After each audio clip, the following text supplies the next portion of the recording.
So 969, good morning at your More Music Request Workday. All thanks to Petter Suspension and Brakes and Tyre Right Alice Springs. We're going to get into part 2 of your Ramble. Oh, we've had so much to talk about. We actually have prepared a little bit. We just had a little chat. I don't know if I would call it preparing. Well, we said, we must mention the show. We must mention a few things.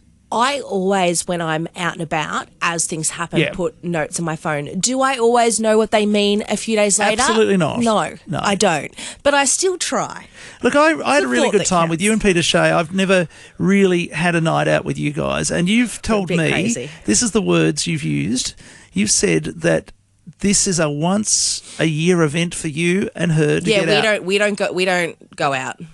We just don't. But like once a year, we're like, let's go dancing. And you let your hair down. Yeah. So we wanted to go do a bit of dancing, a bit of boot scooting. I mean, like Peter's got kids.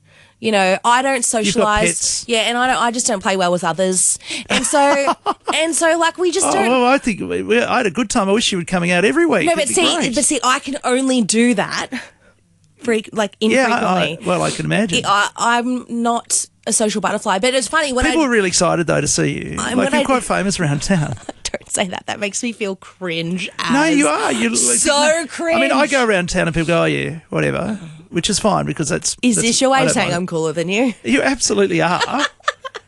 I mean, I'd want to know you. I wouldn't want to know. Well, you do know me. Yeah, well, that's what I'm saying. But that's what I'm saying. You could be my wingman every week. It'd be great. The thing is, I can be your sober Bob anytime you want. I just don't go out. So sorry, you're almost sober Bob. I better disclaim that. So I just don't do the whole going out thing after Friday, because Friday was a big day for me because popped into the show, then had Gubby's muster, then we kicked on, went out and had a bit of a dance, and that meant that Saturday and Sunday I didn't leave my house. No. And not because I was like, oh, I've had a big night, I feel a certain way, I want to stay in. Just like I was like, I can't face people. Yeah. Look, I did the show on Saturday. Oh, how was it? Very good. I had my Dagwood dog. I was going to say, what was your favourite part? Yeah, the Dagwood dog. And I bumped into lots of people to talk to who wanted to talk on the radio and they couldn't because we weren't there. But I've got one of them talking to me tomorrow. Very excited. From Rotary, I've got Shelterbox. Peter from Shelterbox is going to come and have a chat with us tomorrow. So that's really exciting. So, there are a lot of people there and, the federal police want you to kind of join them and everyone's recruiting, the schools were recruiting and then there was the usual stuff like the wood chopping. It was fantastic. Yep. And the chooks, I love the chooks, absolutely love the chooks. Did you see that goose that looks like... Blue eyes? Literally, no. Oh. It's a goose that's so big it looks like it should have a mortgage. It's probably the same one. There was two in the cage. One had blue. They both had blue eyes. I didn't get close enough to look at the colour of this goose's eyes. I was just like, wow, you're huge. And my whole aversion to birds started with a goose. So I was like, stay back, mate. Look, I remember as a kid, I think either my sibling or I were chased at the Adelaide Zoo as a kid by a goose. So I've had that before. I got bitten by a goose. Yeah, they do like to take you on a goose. So mean. You're better off running at them because they'll run away, I think. That's what I was told with this goose when I was a kid. Anyway, don't be a goose. Anyway. Silly goose. Silly goose. There we go. But yeah, so I loved it. And of course, a lot of people enjoying the rides and the show bags and the food and all the community groups. I loved that the town council had free hot chocolates. Yes. So I had a free hot chocolate. So I went into the haunted house with a few friends. I took a couple of friends into the haunted house with me and that. So I spent probably a total of $35 for my day. So I was pretty happy with that. That's good. I kept myself on a leash. I absolutely did not keep track of what I spent. I was like, I just want 2 Dagwood dogs. I'm going to get 2 Dagwood dogs. Yeah. Only had one. I was looking at all the stalls and there's a couple of stalls there that I was like, yes, because there's no shops like that in town anymore. So I looked at all the like the crystals. Oh yeah, and all that. Yeah. I love all those. But they have those in the markets too. I went to Sunday Market. No, they do. Briefly it's yesterday. just now that Bohemian Bazaar's not here anymore. It's just a bit, Fair enough. But yeah, the market was good yesterday. And also, I must mention before we get on to your cliffhanger, because we're kind of hanging on that. I went yesterday. I had lunch at Locals. Again. Oh, are we going through your menu? Yeah. Oh, I had Smashed Ave. Such a Gen Z, wasn't I? I'm not a Gen Z, but Smashed Ave. And then what did I have? I had Tali restaurant last night and love it there. Very nice. Good food. Not cheap, but it was a good night out. Okay. Yes. So that was my weekend, the rest of my weekend. What did you do on your Sunday? Anything? yesterday. Just did some, domestic stuff around the house. Yep. And had dinner and went to bed. Oh, and I actually spent the majority of the day binge watching old NCIS episodes. Oh, really? Yeah, You like that? I do. Okay. Just kind of mindless. I was still trying to regroup after so much socialising. I figure it would have been a big recovery for you. Yeah. Yeah.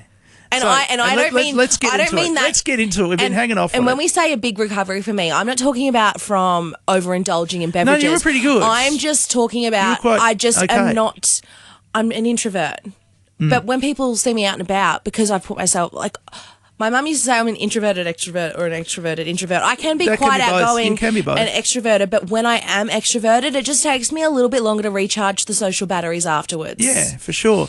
And it was a big social event. When we got to Bojangles, we were overwhelmed with people taking selfies with us when they realised who we were. I cannot believe that. People would never in my life. They're more interested in you, which was a bit sad for me, but. They were because the fact is I go out every couple of months. I go out every month. I or two. missed the beginning though.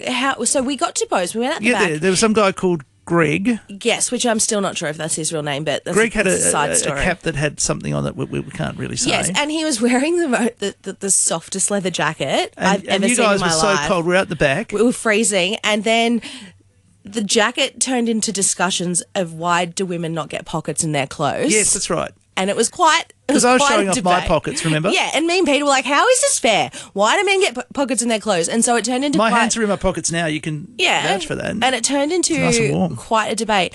But what I'm trying to remember, I think I missed it or I probably wasn't paying attention. Okay. How did they realise? Because then all of a sudden they were like, oh, my God, Loz from the radio. Like it turned into this thing. And I'm like, how did they realise that was me and you? Well, they didn't realise it was me. But they realised it was you, and eventually you said, and Nigel's from the radio station too, and Peter Shea said it too. I remember that part, but how did they know? You dragged me in. I was on the outer. I know, but how did they know? Because you were from the beginning. Warm. These guys were warm, so you was So you were they're letting you put hands in their pockets. Yeah. For sure, which sounds a lot more creepy than it is. It's not inappropriate. It was it was okay, everyone. Don't get upset. It was not inappropriate. Mr. Loz, don't worry about it. It was all right. Oh, he doesn't care. But it was keeping hands warm. So Greg had a great jacket that you ladies wanted to keep your hands warm. It was the softest jacket I think I've ever felt in my life. Yeah, it was a great jacket. And I loved his hat. But then he had this mate. He had a mate. I can't remember the mate's name. I'm pretty sure the mate said not to say his name. No, I think he was all right with it.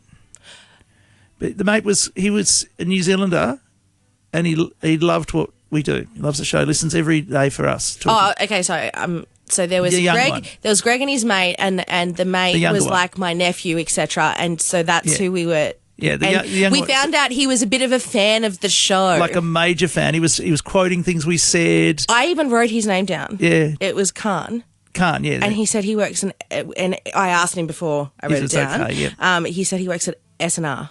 There you go. So I was like, well, we will give you a shout out. I was thinking it was Kyle. For some reason, I had Kyle in my mind, but Khan. Do you know what? Maybe I said it. No, I think you're right. I think you got it right. And he was a nice guy, and he took selfies with us. It was absolutely lovely. Like honestly, I think he was more excited about me than you. Talk about an ego boost. What's that? He was Team Nigel, I think. He was Team Nigel, was he? There was a few others that were much more Team Loz. Sure, let's go with that. Yeah, there was. There was a lady that absolutely, she's sitting on the car bonnet. You know, there's an old car bonnet. Yeah. She's sitting on that, which someone, Peter Shea. Oh yeah, she did a photo shoot up there. She knocked the bonnet off the car. Now I'm not sure if it was already knocked off. Oh no, it is. Yeah. But she knocked it off. Yeah. And I was like, that's a good night when you destroy. I've got photos. An iconic car. No, it's not. It's not destroyed. And honestly. It was funny though. That once a year outing that Peter Shea and I have, there's a photo shoot that happens on that car. Like I could do like Bo's car bonnet throughout the years. Well, that'd be all right though. I could do like a montage. That'd actually be quite good. It would be. You've got all those. Yeah. You should do that one day. I'm a photo when you got time. Because I time is usually everything. document the night with photos, so the next day I can be like, "What I do?" Well, I think that, but I don't think there was anything you did wrong. No, Yeah, look, it was such a good night. good night. Lots of people coming up and talking to us, and they listen to the show. That makes us feel good. And But- the absolute topping on the night was getting pizza on the way home. well, that's always the way, isn't it? Roberto's Pizza, right next to Bojangles, and Is it's it really good. that good, or is it the vibe? Is it like because it's so? Oh, I want a pizza. Like, would anything I think the be pizza's that? pretty good. Yeah. Do I give it best in town? I can't really. I said give it that. because I got. I think it's good for what it is. I got a slice for Mr. Loz. Yeah. And what did he say? And the next morning, I was like, "I got pizza for you in the fridge, babe." And what did he say? And he said it was good because I asked him the Yeah. question too. I was like, was that the best pizza I'd ever had in my life because of the situation? Well, it usually is. And he said, I wouldn't say it's the best you probably had in your life, What do you like? but Do you it was like- really good. Do you like Rockies or Casa Nostra? I'm a or, Sammy's gal. Oh, Sammy's, okay. I like Sammy's. I do like Sammy's. And I'm just not really a pizza person, I love full pizza. stop. But see, I'm not meant to have it, so when I have it, it's a rare occasion. And I think that's why I like Sammy's. but because Bella is really good. Yeah. That's a wood-fired one. But I also like Casa Nostra because it's more traditional and it's got that history behind it and it's really yummy. And it's thin pizza. when I go to Casa Nostra, the best thing, it's like the best in town, but it's not pizza. The reason I don't have pizza pasta? is vegetarian lasagna. Yeah, they've got really They good do the pasta there best too. vegetarian lasagna I've ever had. No, but I love their So good. pizza too. So I don't know. It's really hard for me. I think it just depends on what mood you're in. But yeah, Sammy's is good. I haven't tried Rockies. I haven't tried Oh, I Rockies. have. Delicious. Yeah, I'm told it's really good. But on that note, now that I'm starving, we've got to get back We're into the gonna go to tracks. some pizza. Yeah, we've got to get back into the So tracks. nothing too embarrassing from the weekend. No, it was a good one. And if there's a song you want to hear, let us know. 89555969 is the number to call. We're going to get back into the tracks up next. One of my faves from Teddy Swims, Lose Control.